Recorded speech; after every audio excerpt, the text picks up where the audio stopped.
Match off of DraftSharks.com here to help you set your 2024 IDP rankings. We're going to break them down by position. We're not counting players down. We're not going 1 through 12. We're not even going top 5 by position. Why?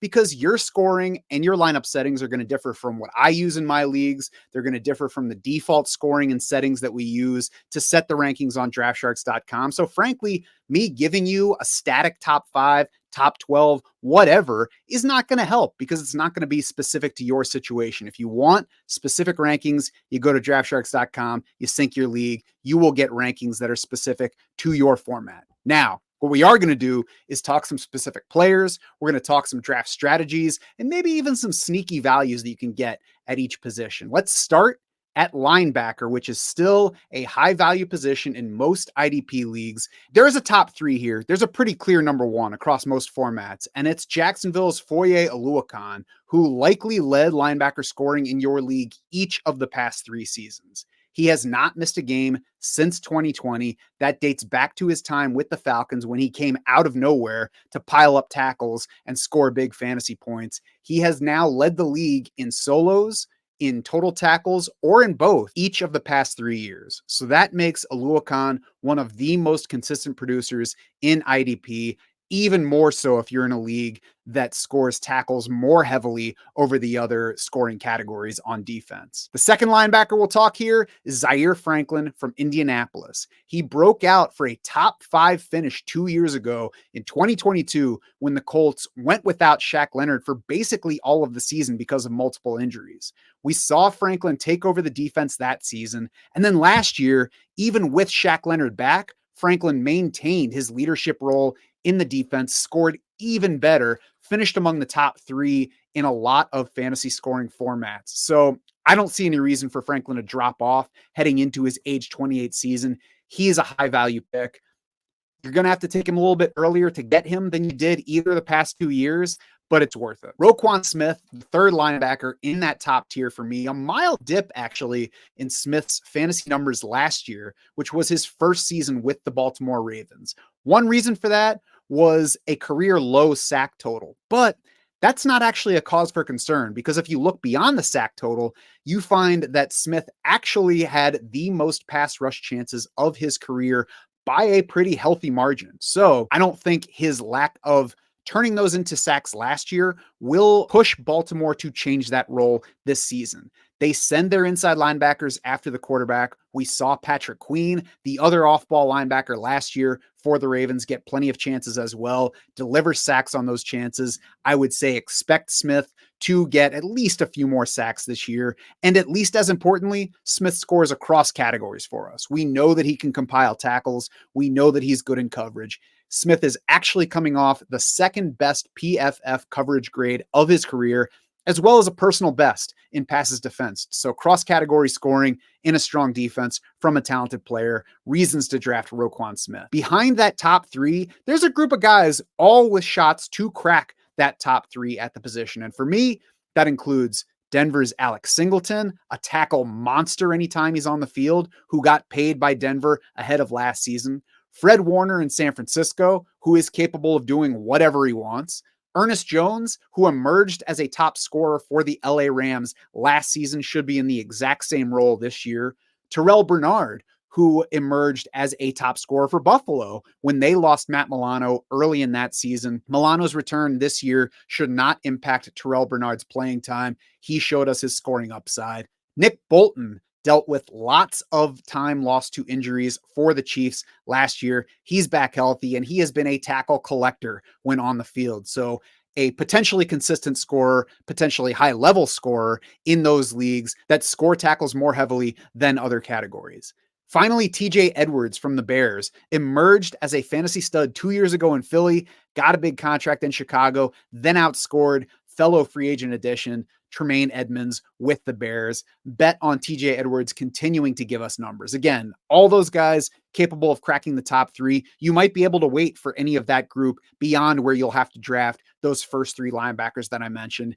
And of course, beyond all these linebackers, there's another group that has the potential to outscore any of the guys I just mentioned, including one player who is among my favorite sleepers at the position, plays in the NFC South, but you're going to have to read my IDP draft guide to find out who that player is. For now, we're going to move on to the edge. And whenever I'm thinking or talking edge, it always starts with TJ Watt. He had an injury-plagued 2022, rebounded from that last season to lead the league in sacks, the third time in the past 4 years that TJ Watt has done so. A stellar cross-category producer throughout his career in Pittsburgh. That has included 27 forced fumbles since TJ Watt entered the league in 2017. Only 3 other players have at least 20 forced fumbles within that same span.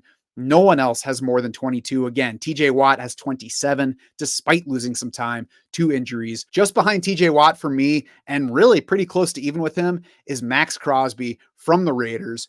3 straight years among the top 4 edge players in total pressures, according to PFF, for Crosby. 3 straight years of 30-plus quarterback hits. He led the league in tackles for loss in 2022. He tied for the league lead in that category last season. And Maxx Crosby now turns just 27 this month. That makes him almost 3 years younger than TJ Watt. So if Crosby's ready to overtake TJ Watt as the top scorer at the position, I would not be shocked. And at the very least, does not seem like he's going to let you down. A slight jump down from those top 2 among edge players to Dallas's Micah Parsons. Parsons is another 2 years younger than Maxx Crosby, just 25 as we speak. 13 plus sacks in each of his 3 seasons, despite entering the league as an off-ball linebacker. I mean, he's become such a demon off the edge that it's easy to forget when Micah Parsons entered the league, Dallas thought he was going to be a non-edge linebacker, maybe work in some pass rushing, but he was a stand-up linebacker at that point, moved to the edge because they needed him, and then they found out that they couldn't stand to move him away from that spot. The Cowboys have a new defensive coordinator this year, but it's Mike Zimmer. He has 22 years of experience as either an NFL defensive coordinator or head coach, so he knows a thing or two about defense.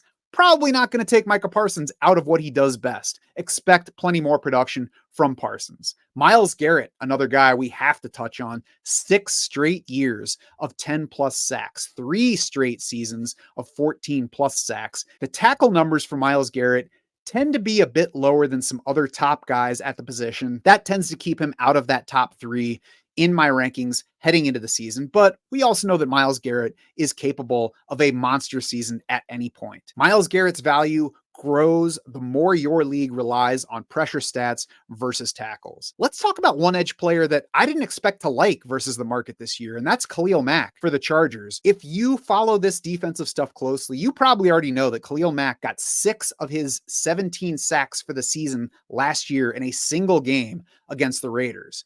That accounted for 35% of his season sack total. That game accounted for 23% of his total fantasy points in a balanced scoring format. There's obvious regression potential to that season that Khalil Mack just put up for us. That's exactly why I expected to head into this season being lower on Mack than the market is. However, the market seems to be understanding that regression potential and overcorrecting for it. If you look at the current Fantasy Pros consensus rankings among the IDP experts, he sits DL19. That is too much.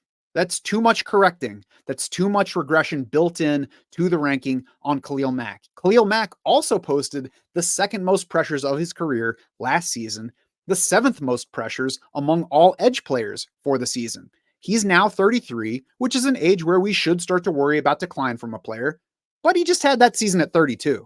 So when you talk about a guy going from a top 5 fantasy season down to a DL19 ranking heading into the next year, we're building in all the risk. You can take him well ahead of that point, still be behind the expert consensus, and get points from Khalil Mack in what should be a healthier Chargers defense, including Joey Bosa, who barely played last season. So I would have said, don't buy Khalil Mack heading into this year. Now that I see the market, I say, buy Khalil Mack. You don't have to chase him. You can wait for him and then take a guy who has showed us ultimate upside. Let's close this out by talking defensive backs. And the key always at this position is to find a guy or two that sit high in our rankings. And in our rankings, I mean DraftSharks.com. I do those rankings. For some reason, every year at this position, we can find one or two of those guys at least. This year, I found two of those guys that scored well last year. So we don't even have to totally project what their scoring potential is. We can look at last season and say, oh,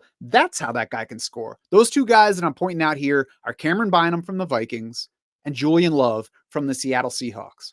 Both of those guys finished among the top 5 fantasy defensive backs in balanced scoring last year. Of course, exactly where they finished depends on your specific scoring, but they both scored well last year. Cameron Bynum and Julian Love currently sit 14th and 13th among DBs in that Fantasy Pros expert consensus. And I'm referring to that because it's very difficult to get worthwhile ADP when you're talking about IDP leagues. There simply aren't enough of them that draft throughout the year, and most of those that do happen late in August. So if we're looking for a good measure of market numbers, why not look to the guys that your competitors might be seeking advice from? These are two players that are being underrated by the market, despite the fact that they just scored last year, despite the fact that they remain in those strong roles that helped them deliver those points last year. Julian Love has actually gotten a bigger vote of confidence from his team this season. They extended him for big money this offseason after Seattle brought in a whole new coaching staff.